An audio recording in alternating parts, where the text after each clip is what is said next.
Hello students, आज हम लोग चैप्टर शुरू करने वाले उत्तक यानी कि टिश्यू। आज की क्लास में हम लोग उत्तक के बारे में पढ़ेंगे, साथ ही जंतु उत्तक और पादप उत्तकों के बीच तुलना करके भी देखेंगे। तो चलिए सबसे पहले बात करते हैं उत्तक की। पिछला चैप्टर जब हमने कोशिका पढ़ा था तो मैंने आपको वहां बताया था कि जीवों का जो शरीर होता है वह कोशिकाओं का बना हुआ होता है। ठीक है, जीवों का शरीर किसका बना होता है? कोशिकाओं का बना होता है। और कोशिकाओं की संख्या भिन्न भिन्न जीवों में भिन्न भिन्न होती है, वह उनके आकार और रूप पर निर्भर करता है। ये हमने देखा था। जैसे मैं ये एक कोशिकीय जीव अमीबा की बात करता हूँ, ठीक है। तो ये जो एक कोशिकीय जीव अमीबा देख रहे हैं, ये सिर्फ एक कोशिका का ही बना होता है, इसलिए हम लोग इसको एक कोशिकीय जीव कहते हैं। अब ये एक कोशिका का बना होता है तो ये इसी एक कोशिका के द्वारा अपने जीवन संचालन करने के लिए जितने भी कार्य होंगे, यानी कहने का मतलब कि भोजन को ग्रहण करना यानी अंतर्ग्रहण करना, ठीक है, भोजन का अंतर्ग्रहण, उसका पाचन, श्वसन की क्रिया करना, अपशिष्ट पदार्थों का निष्कासित करना, ये जितने भी कार्य होंगे ये सारे के सारे कार्य किससे होंगे? सिर्फ एक ही इस कोशिका से होंगे। लेकिन जो जटिल बहुकोशिकीय जीव हुए, जैसे मानव देख रहे हैं, ये नर है ये मादा है, ठीक है, तो मानव देख रहे हैं, तो मानव जो है ये बहुकोशिकीय जीव है। इसमें अनगिनत कोशिकाओं का समूह रहता है, ठीक है, बहुत सारी कोशिकाओं का समूह रहता है ना, जो अलग अलग कार्यों को करने के लिए इसमें अलग अलग कोशिकाएं पाई जाती हैं, अलग अलग प्रकार की कोशिकाएं पाई जाती हैं, है ना जी। जो बहुकोशिकीय जीव होते हैं उनमें बहुत सारी कोशिकाएं होती हैं और अलग अलग कार्यों को करने के लिए अलग अलग प्रकार की इसमें कोशिकाएं रहती हैं, ठीक है। यानी किसी खास कार्य को करने के लिए, जैसे मैं बात करता हूँ श्वसन कार्य को करने के लिए, तो श्वसन कार्य को करने के लिए इसमें अलग अलग प्रकार की कोशिकाएं होंगी, है ना जी। अब जैसे मनुष्य गति करता है, चलता है तो क्या होता है? इसके कोशिकाओं में संकुचन होता है, शिथिलन होता है ना, तो जिसके कारण वो चल पाता है ना जी। वो मांसपेशियां सिकुड़ती हैं, फैलती हैं, जिसके कारण क्या होता है? ये चल पाता है। यानी कोशिकाओं का ही सिकुड़न होता होगा, शिथिलन होता होगा। मनुष्य के अंदर जो रक्त का परिसंचरण होता है ना, रक्त का परिसंचरण करने के लिए जो वेन्स है वो उसकी अलग कोशिकाएं होंगी, है कि नहीं। हम लोग कोई भी बात सुनते हैं, आप जैसे मैं कुछ बोल रहा हूँ, आप उसको सुन रहे हैं कान से सुन रहे हैं, और वो कान से ध्वनि सुनकर फिर वो आपके कहाँ तक? मस्तिष्क तक जा रहा है आवेग के रूप में। ये क्लास 9 में हमने पढ़ा होगा मानव कान के बारे में। तो उसमें अलग प्रकार की कोशिकाएं होंगी। भोजन के पाचन के लिए जो हमारे अंदर हमारे शरीर के अंदर जो तंत्र है, पाचन तंत्र, उसमें अलग अलग प्रकार की कोशिकाएं होंगी। तो ऐसे अगर देखा जाएगा तो भिन्न भिन्न कार्यों को संपादित करने के लिए भिन्न भिन्न प्रकार की कोशिकाएं होती हैं। जैसे किसी पौधे में बात करेंगे तो उनके अंदर संवहन बंडल होते हैं, जो क्या करते हैं? जल और खाद्य पदार्थों का, जिनको आगे चल के हम लोग इसी चैप्टर पढ़ेंगे। जाइलम फ्लोएम उत्तक होते हैं, उत्तक के नाम है, जो क्या करते हैं? जाइलम क्या करता है? जल को जड़ से लेकर और पत्तियों तक पहुंचाता है। फ्लोएम क्या करता है? खाद्य पदार्थों को शरीर के इसके विभिन्न भागों में पहुंचाता है। तो ऐसे अलग अलग कार्यों को करने के लिए अलग अलग प्रकार की कोशिकाओं का समूह होता है, ठीक है। और वही जो कोशिकाओं का जो समूह देख रहे हैं, वैसी कोशिकाओं का समूह जो एक ही जैसे कार्य को संपादित करती हैं और एक ही आकार और उनकी विशेषताएं जो होती हैं वो लगभग समान होती हैं, वो क्या कहलाती हैं? उनका समूह जो क्या कहलाता है? वही उत्तक कहलाता है, ठीक है। समझ गए? अभी आपने देखा ना जी कि भिन्न भिन्न कार्यों को करने के लिए भिन्न भिन्न प्रकार की कोशिकाओं का समूह हमारे शरीर में पाया जाता है, चाहे किसी भी जंतु में पाया जाता है, किसी भी बहुकोशिकीय जंतु में पाया जाता है। और वैसे कोशिकाओं के समूह को हम लोग क्या कहेंगे? उत्तक कहते हैं, टिश्यू कहते हैं। यानी कि अगर आपको उत्तक की परिभाषा देनी होगी तो ऐसे आप यहाँ पे लिख सकते हैं कि समान उत्पत्ति तथा समान कार्यों को संपादित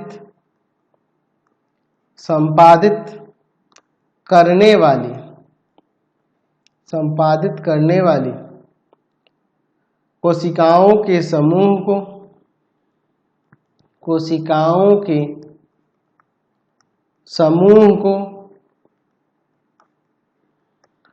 उत्तक कहते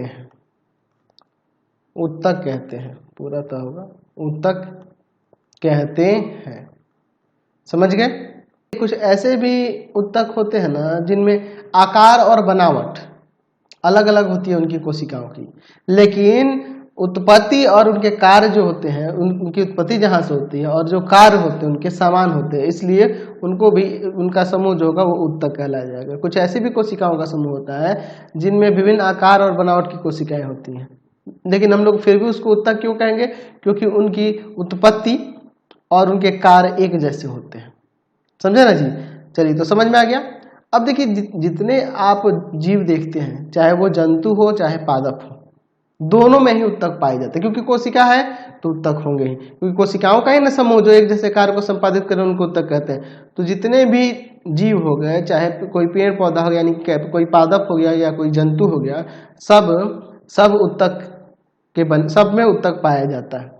ठीक है, बस एक कोशिकीय के जीवों को छोड़कर, एक कोशिकीय के जीव अगर देखेंगे ना तो एक कोशिकीय के जीव तो सिर्फ एक ही कोशिका का बनेगा, तो वो एक ही कोशिका द्वारा अपना सारे काम को करेंगे, तो उसमें कोशिकाओं के समूह की बात ही नहीं होगी, तो हाँ उत्तक की बात ही नहीं होगी। अब चलिए, जब हमने देखा अभी कि जंतु और पादप में उत्तक पाए जाते हैं, तो उनके बीच के संबंधों या उनके बीच में हम लोग तुलना करके देखते हैं, है ना जी, पौधे में और जंतु में, दोनों के उत्तकों में हम लोग तुलना करके अब थोड़ा समझते हैं। चलिए, तो अब मैं यहाँ पे हेडिंग देता हूँ कि पौधे एवं जंतुओं के उत्तकों में तुलना। देखिए, पहली बात तो ये आती है कि जैसे पौधे होते हैं और मनुष्य जो होता है या फिर कोई जंतु होता है, तो पौधे तो क्या होते हैं? स्थिर होते हैं, यानी उनमें गति नहीं होती, एक स्थान से दूसरे स्थान पर नहीं जाते हैं। लेकिन जंतु में विचरण करते हैं, जंतु एक जगह से दूसरी जगह जाते हैं। ठीक है, तो जब इनको एक जगह से दूसरी जगह नहीं जाना होगा तो इनका ऊर्जा कम खर्च होगा, ऊर्जा की कम आवश्यकता पड़ेगी। और कोई सी जंतु को एक जगह से दूसरी जगह जाना होगा तो अधिक ऊर्जा लगेगी, स्थान परिवर्तन करने में उससे अधिक ऊर्जा लगेगी, है कि नहीं? तो हम लोग ये पहला पॉइंट यही दे सकते हैं। पौधे या पौधों को एक जगह से दूसरी जगह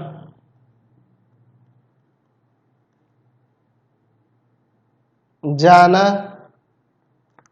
नहीं रहता है,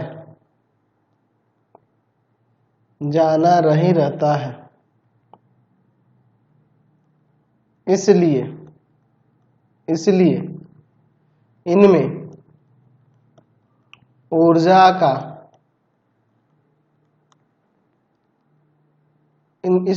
ऊर्जा की कम आवश्यकता होती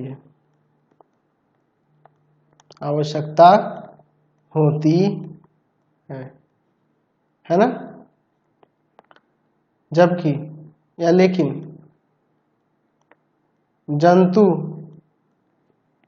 जंतुओं को स्थान परिवर्तन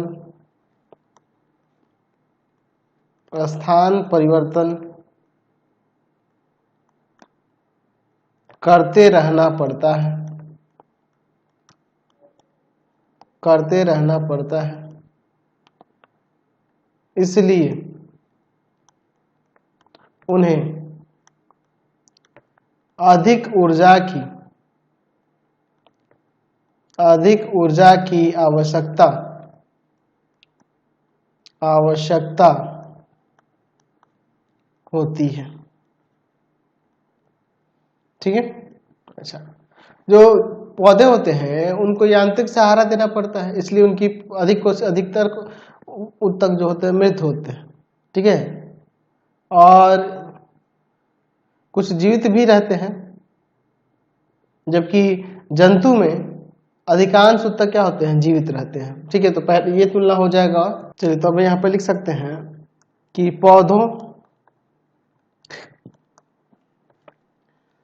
पौधों के अधिकांश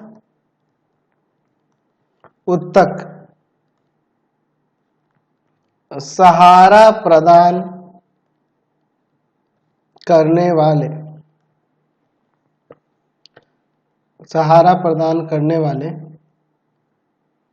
होते हैं। ठीक है, ये उत्तक मृत होते हैं, मृत होते हैं। एवं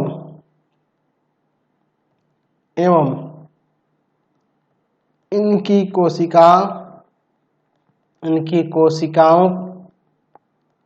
कोशिकाओं में जीव द्रव्य, मृत होंगे तो जीव द्रव्य तो नहीं ना रहेगा, जीव द्रव्य जीवित बचा नहीं रह पाता। इसी तरह ये कड़े रहते हैं, जबकि जंतुओं के अधिकांश उत्तक जीवित होते हैं। ठीक है, हम देख सकते हैं कि जो पौधे होते हैं उनकी वृद्धि कुछ क्षेत्रों में ही सीमित रहती है। ठीक है, इसमें पाए जाने वाले उत्तक जो होते हैं वो जीवन भर विभाजित होते रहते हैं, लेकिन जंतु में ऐसा नहीं होता है। ठीक है, यहाँ पर लिख सकते हैं कि पौधों की वृद्धि कुछ क्षेत्रों में ही सीमित रहती है, हर जगह नहीं, सीमित रहती है। एवं इनमें पाए जाने वाले उत्तक जीवन भर विभाजित होते रहते हैं,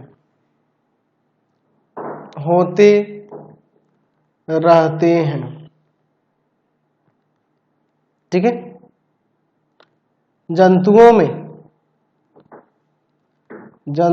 में वृद्धि एक रूप होती है,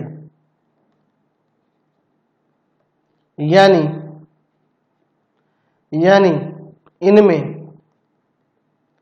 विभाज्य तथा अविभाज्य क्षेत्रों का विभाजन नहीं होता है। ठीक है, चलिए, जैसे अगर हम लोग बात करें जटिल जंतुओं की, तो जो जटिल जंतु होते हैं और जटिल पौधों में, तो जटिल जंतुओं के जो संरचनात्मक संगठन देखेंगे तो उसके आधार पर उनके अंदर जो उत्तक होते हैं वो अति विशिष्ट होते हैं, है ना, और सीमित रहती हैं, वो सीमित रहती हैं पौधों की तुलना में। ठीक है, तो हम लोग यहाँ पे लिख सकते हैं, अगला पॉइंट देखें कि संरचनात्मक संगठन के आधार पर जटिल जंतुओं के अंगों एवं अंग तंत्रों की बनावट, अंग और अंग तंत्र यानी कि अंग किससे बना होता है, उत्तकों से ही बना होता है, और अंगों का समूह अंग तंत्र कहलाता है। तो बात वही हो गई, उत्तक के बारे में बात हो रही है। बनावट जटिल पौधों की तुलना में अति विशिष्ट तथा सीमित रहती है। ठीक है, तो आज की क्लास में इतना ही रहने देते हैं, नेक्स्ट वीडियो में आगे देखेंगे। आपको हमारे 3 चैनलों को सब्सक्राइब कर लेना होगा। पहला है पाथफाइंडर क्लासेस छपरा, दूसरा है आपके पास भारती भवन रवि कांसर, भारती भवन, रविकांत सर, रविकांत सर। और तीसरा चैनल है Ravikant sir, Ravikant sir, RD Sharma solution, RD Sharma solution. तीनों चैनल को सब्सक्राइब कर लेंगे। इससे रिलेटेड वीडियो के लिए सीधे डिस्क्रिप्शन में जाएंगे, इससे रिलेटेड नोट्स के लिए गूगल पे जाकर सर्च करेंगे www.ravikantsir.in और यहाँ जाकर आप सभी क्लासेस के नोट्स उनके पीडीएफ को डाउनलोड कर सकते हैं, पढ़ सकते हैं। इंस्टाग्राम और फेसबुक पे जाकर पाथफाइंडर क्लासेस अपना को लाइक एंड फॉलो करना नहीं भूलेंगे। Thanks for watching the video. Comment करके जरूर बताया करें कि हमारे चैनल की वीडियोज आप सभी को कैसे लगते हैं। Thanks for watching.